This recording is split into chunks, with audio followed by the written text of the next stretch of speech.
11.6 재보선이 2주 앞으로 다가왔습니다. 선거전이 본격화하면서 각 후보에 대한 지지율도 빠르게 변하고 있습니다.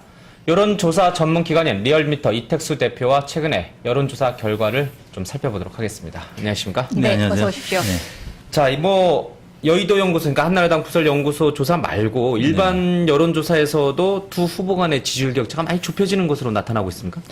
네, 사실 그 서울시장 그 보궐선거 구도가 양자 구도가 되기 전까지는 예. 대략 7에서 10%포인트가량 박원순 후보가 나경원 후보를 앞서는 것으로 나타났었습니다. 예. 가령 이달 초 서울신문이 실시한 여론조사에서 박 후보가 50.7%, 그리고 나 후보가 40.3%로 10.4%포인트의 격차였는데요. 예. 이번 주에 발표된 한겨레 신문과 여의도 연구소의 여론조사를 보면 한겨레 여론조사가 6%포인트, 그리고 여의도 연구소의 조사가 3.1%포인트 격차로 좁혀진 것으로 나타나서 오차범위 안팎으로 격차가 줄어든 것으로 나타났습니다. 예, 말씀하신 것처럼 여야의 대결 구도가 분명해지면서라고 네. 말씀하셨는데 각 그 정당이나 아니면 지지층들이 적극 지지층을 계산해 보면 그 포인트가 더 줄어든다고 그러던데요. 네, 한겨레 신문 조사에서 적극 투표층만 보면 박원순 후보가 48.6%, 예. 나경원 후보가 47.6%로 1%포인트 격차로 줄어들었고요. 네. 또 여의도 연구소 조사에서도 적극 투표층의 경우에 박원순 후보가 50.1%, 나경원 예. 후보가 48.2%로 격차가 1.9%포인트 차이로 초접전으로 나타났습니다. 보통 우리가 이제 숨은 야권표라고 하지 않습니까? 10% 네네. 포인트 정도 이제 지지율 그 숨은 야권표라고 하는데 그 숨은 야권표를 인정한다고 하면은 지금쯤이면은 원래 한나라당 후보가 좀 10% 포인트 앞서야 이제 초박빙이 네네. 실제로는 된다 이런 네네. 분석을 많이 하지 않습니까? 네. 그런 어떤 전통적인 그 분석이 지금도 유효한 겁니까? 네, 사실 지금까지의 선거에서 그 여당 편향 현상은 항상 있어 왔습니다. 예. 그러니까 여론조사 때. 네네. 예. 선거 예측에 있어서 여당 편향이 항상 그런 현상이 있어 왔고요. 특히 지난 6.2 지방선거 때 서울시장 선거에서 그 여당 편향이 사실 과도하게 나타나면서 여론조사에 대한 신뢰도가 좀 문제 제기가 있었는데요. 예. 대략 한 야당표가 5에서 10%포인트 정도 숨겨져 있다고 이제 보고 있는데 최근에 이런 문제를 해결하기 위해서 전화번호부 비등재 가구까지 포함하는 여론조사가 이제 시작이 됐고요. 그걸 RDD 방식의 조사라고 예. 하는데 랜덤 디지타일링의 약자입니다. 이게 지역번호하고 국번을 제외한 나머지 이제 4자리 번호를 무작위로 생성해서 저희가 조사를 하는 건데요. 예. 그렇게 조사를 이제 해도 사실은 최근 20, 30대 유권자들이 선거법상 저희가 조사할 수 있는 시간이 밤 10시까지인데 예. 집에 잘 없어요, 이분들이. 그 시간에 예. 들어가는 20, 30대는 흔하지 않죠. 그렇기 때문에 저희가 커버리지 에러라고 합니다. 보통 표지 오차라고 하면 예. 그 샘플링 에러라고 하는데 그거와는 달리 저희가 표집에 포함시킬 수 없는 그 에러. 그러니까 집 전화를 안 쓰는 또 20%의 휴대전화 사용자 가구도 있기 때문에 이런 문제들 때문에 야당 그 지지층이 일부 감춰져 있는 것은 사실 맞는 얘기고요. 있다. 예. 네, 대략 한나라당 후보가 한 3에서 5%포인트 정도는 앞서야 사실 안심할 수 있는 거죠. 예. 지금 여론조사에서는. 네네. 예. 여론조사의 결과를 볼 때 그 네. 퍼센티지나 숫자보다는 추세가 참 중요하다고 많이들 말씀하시더라고요. 그렇습니다. 근데 최근에 격차가 좀 좁혀지고 있는 건 분명한 것 같은데 네네. 원인이 뭐라고 생각하세요? 가장 큰 거는 그 네거티브 공세의 영향이 좀 큰 것 같습니다. 그 영향이 분명히 있다고 보시는 거예요? 네거티브 공세는 사실 과거 선거에서 항상 있어 왔었죠. 열세 후보의 입장에서는 사용할 수밖에 없는 이제 방법이고요. 현재 서울시 선거에서 네거티브 공세는 사실 박원순 후보의 지지율을 좀 낮춰주는 효과도 있겠지만 예. 보수층의 그 결집 현상을 효과를 더 나타내는 것 같아요. 지금 보수 언론에서 집중적으로 그 박원순 후보의 안보 문제, 예. 안보관하고 병역 문제를 다루고 있기 때문에 지지율 격차가 지금 소폭 줄어들고 있는 상황입니다. 예.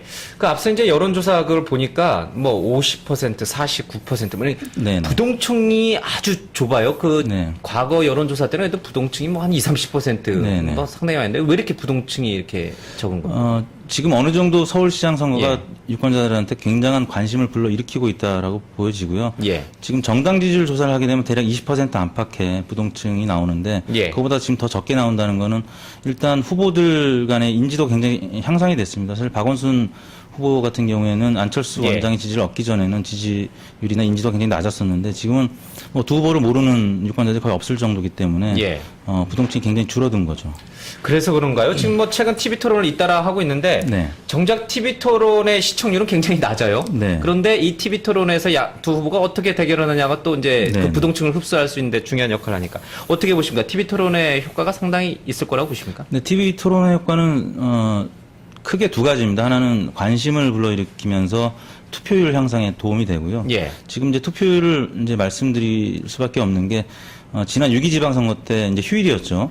53.9%의 투표를 보였습니다. 근데 대략 이번 11.6 보궐선거는 40% 이제 초중반 정도로 예상이 예. 되는데 지난 무상급식 주민 투표 때 25.7%의 투표를 보였잖아요. 예. 그 중에 대략 한나라당 지지층이 한 20에서 22% 정도로 계산을 해본다면 그러면 그 43% 정도의 투표를 보인다면 절반 정도가 한나라당 그 지지자이기 때문에 예. 나경원 후보가 승산이 좀 있죠. 그렇지만 45% 이상 넘어가게 된다면 박원순 후보한테 좀 유리한 구도가 될 가능성이 있습니다. 그래서 기준점이 투표율 45%다. 향상에 예. 도움이 되고요. 두 번째는 TV 토론이라는 게 강화 효과가 있습니다. 그래서 본인이 지지하는 후보를 더 지지하게 하는 그런 효과가 있습니다. 다만 부동층이 아까 말씀하신 대로 TV 토론을 하게 되면 점차 줄어들게 되고요. 그런 과정이기 때문에 지금 예. 두 후보의 격차가 좀 줄어드는 과정을 지금 보이고 있습니다. 네, 보통 강남 지역이 네. 한나라당의 강세라고 보통 알려져 네네. 있는데 한나라당의 여의도 연구소장인 정두원 의원이 강남의 요즘 상황이 좋지 않다. 이렇게 민심이 좋지 않을 때는 아까 말씀하신 병역이라든지 아니면 안보에 대한 얘기를 하더라도 잘 네. 먹히지 않는다. 이렇게 네. 분석을 했었는데요. 또 한 분은 최근에 20, 30대들에게 필요한 것은 위로다. 그런데 네. 지금의 그 공방은 위로와는 전혀 상관이 없는 모습 아니겠습니까? 그런 부분들도 좀 있는 것 같은 건 예전과 좀 달라진 모습 아닐까요? 네, 사실 강남 3구, 서초, 강남, 송파 이 지역은 한나라당이 텃밭이죠. 무조건 출마하면 당선될 수 있는 마치 대선에서 영남권에서 한나라당 후보가 뭐 거의 몰표가 나오는 것처럼 그런 지역인데 최근 아까 말씀드린 한겨레 신문 여론조사를 보면 이상하게 그 후보 간의 격차가 크지 않았습니다. 나경원 예. 후보가 굉장히 앞설 것으로 예상이 됐었는데 두 후보 간의 격차가 3.9%포인트밖에 안 났단 말이에요. 그래서 강북의 이 중서부권하고 격차가 그렇게 크지 않았었습니다. 그래서 지난 지방선거 때부터 나오고 있는 강남 좌파 현상이 유권자들한테도 여전히 영향을 미치고 있는 것이 아닌가. 그래서 이번 선거 때는 강남권이 한나라당의 텃밭이다 이런 공식은 깨질 수 있을지도 모르겠습니다. 예. 최근에 나경원 후보 지지율이 이제 올라가는 추세 아니겠습니까? 네. 그 적극 지지층의 결집일까요? 그렇지 않으면 외연 확대일까요? 어떻게 보세요? 두 가지 다 있는 것 같아요. 사실 초기에는 이석연 변호사하고의 단일화가 또 무산됐고 또 지상욱 자유선진당 예. 후보하고 단일화도 무산이 됐는데 그러면서 좀 힘겨운 싸움이 되지 않을까라는 생각을 했는데 당내에서 이제 박근혜 전 대표의 지지를 이끌어냈고요. 또 당 바깥에서는 박세일 교수의 또 지지를 이끌어냈기 때문에 당 안팎의 어떤 지지층의 결집 현상 이런 것 때문에 좀 지지율이 오르고 있는 것이 아닌가라고 생각을 합니다. 예. 이제 방금 말씀하셨는데 박근혜 전 대표와 이제 안철수 교수, 안철수 원장의 이제 내일부터 공식 선거 운동이 네. 시작되니까요. 네. 이제 그 두 분의 어떤 선거전 개입이 어느 정도 이 지지율 변화를 또 이끌어낼지 그것도 좀 초미의 관심사예요. 사실 박근혜 전 대표가 나경원 후보를 지지한다고 발언한 게 얼마 안 됐습니다. 예. 이제 10월 3일 야권 단일화 그 후보 경선이 마무리된 다음에 이제 발표가 됐고요. 사실 그 말로만 지지 의사를 밝힌 것과 행동으로 보여주는 것은 좀 다르거든요. 그렇겠죠. 그래서 예. 지금까지는 그 주로 이제 측근이나 아니면 본인의 말로 지지 의사를 밝혔기 때문에 지지율이 그닥 가시적으로 크지 않았었습니다. 다만 내일부터 시작되는 공식 선거 운동에서 가시적으로 나경원 후보와 공식 선거 운동을 하게 된다면 예. 그게 또 뉴스를 통해서 그림으로 이제 유권자들한테 전달이 된다면 확실한 좀 지지 효과는 나타날 수 있을 것 같고요. 예. 박근혜 전 대표 지지층 중에서 3분의 1가량이 사실 나경원 후보를 지지하지 않았었어요. 최근 조사를 보면. 예. 근데 이제 그런 그 좀 유보층들이 적극적인 나경원 후보 지지층으로 바뀔 가능성이 있죠. 네. 예. 안철수 원장이 생각해보겠다라고 얘기를 했는데 네. 그분은 생각해보겠다고 하면 정말 생각을 해본 다음에 결정하신 분이라는 얘기를 많이들 하시잖아요. 네네. 그러면 만약에 박원순 후보의 지지율이 더 이상 답보 상태여서 네. 지원에 나선다고 하면 어느 정도 플러스 알파가 있을 거라고 생각하세요? 지금 박근혜 대표가 나서면 안철수 원장도 나설 수밖에 없는 구조입니다. 정치 공학적으로 볼 때. 예. 지금 오늘 아침에 이제 한나라당 대변인실에서 발표한 거 보면 여의도 연구소 조사 결과 나경원 후보가 1%포인트 앞섰다는 조사 결과까지 나왔단 말이에요. 예. 그런 것을 봤을 때는 지금 박원순 후보가 안철수 원장한테 도움을 안 청할 수가 없는 상황이 지금 되어가고 있어요. 예. 그렇다면 안철수 원장의 지난 일요일 날 그 코멘트를 보면 제가 볼 때는 박근혜 전 대표하고 비슷한 뭐 그 살라미 그 멘트라고 하죠. 예. 조금씩 끊어서 말씀하시는 네. 그런 멘트를 봤을 때는 제가 볼 때는 선거 중후반이 되면 결국 좀 유세에 도움이 되는 어떤 말이나 행동으로 좀 그런 실천하지 않을까라는 생각이 좀 들었습니다. 예. 자, 어쨌든 이제 선거가 뭐 2주 앞으로 막 이제 다가왔기 때문에 네. 각 후보 진영 모두 이제 굉장히 조심할 네. 수밖에 없는데 최근에 잇따라 터지고 있는 그 나경원 후보 측의 이제 신지 의원 이제 음주방송 문제 네. 또 지금 사회적으로 문제가 되고 있는 뭐 강릉 교육감 문제라든지 네. 이명박 대통령의 사저 논란이라든지 네. 이런 변수들이 그 각 진영에 뭐 계속해서 영향을 줄까요? 어떻게 보십니까? 변수가 작은 변수입니까? 아니면 큰 변수들입니까?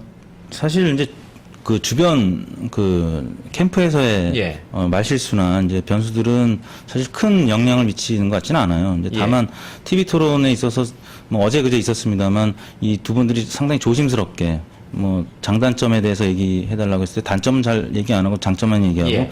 본인 그 이미지 관리에 굉장히 충실하는 모습을 볼 수 있는데 본인들의 말실수나 어떤 과거 행적의 어떤 그 오점이 있을 때 그게 여러 혐의가 이제 각 당에서 불거질 경우에 예.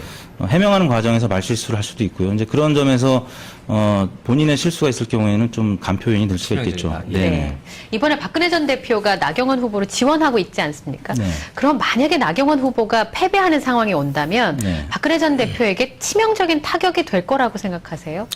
그래서 이제 고정 지지표가 대략 한 15에서 20% 정도 된다고 얘기를 해요. 근데 지금 사실 좀 흔들리고 있는 거는 사실입니다.